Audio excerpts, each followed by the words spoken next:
Hi అండి. ఈరోజు capsicum curry tomato రసం ఎలా పెట్టుకోవాలో చూద్దామా. 2 స్పూన్లు ఆయిల్ వేసేసుకోండి వంటిట్లో.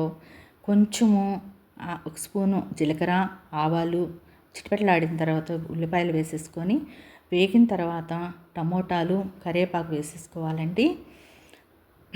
ఈ లోపల చూడండి రసానికి రెడీ అవుతూ ఉంది. 2 టమోటాలు కడిగి కోసేసుకొని ఉడకబెట్టుకుంటున్నా అండి. చింతపండు వేసుకుంటున్నాను. కడిగి పెట్టుకుందండి. ఆవాలు కణించి కడుక్కుంటామండి. అమ్మ వాళ్ళ దగ్గర నుంచి అలవాటైపోయింది, ఓసిడ్ అనుకోవాకండి. ఈ లోపల కూరలోకి కొంచెము పచ్చిమిరపకాయల పేస్టు, ఒక చిన్న ఆలుగడ్డలు తరిగి వేసేసుకున్నాను.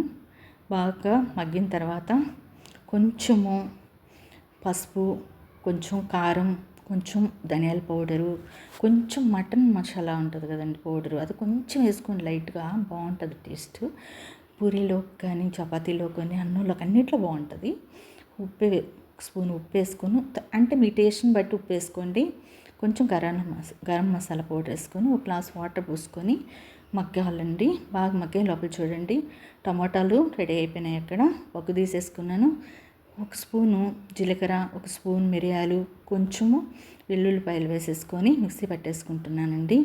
ఈ మగ్గే లోపల ఒక ఉల్లిపాయ పెద్ద ముక్కలుగా కోసుకొని కొంచెము ఒక క్యాప్సికమ్ అంటే పెద్దది వేసేసుకుంటున్నాను. ఇది ఎక్కువ ఉడకకూడదండి, బాగుండదు టేస్ట్. కొంచెం ఏంటంటే కొంచెం సేపు సిమ్లో పెట్టేసేసేయండి. ఎక్కువ మగ్గితే బాగుంటుందండి టేస్ట్.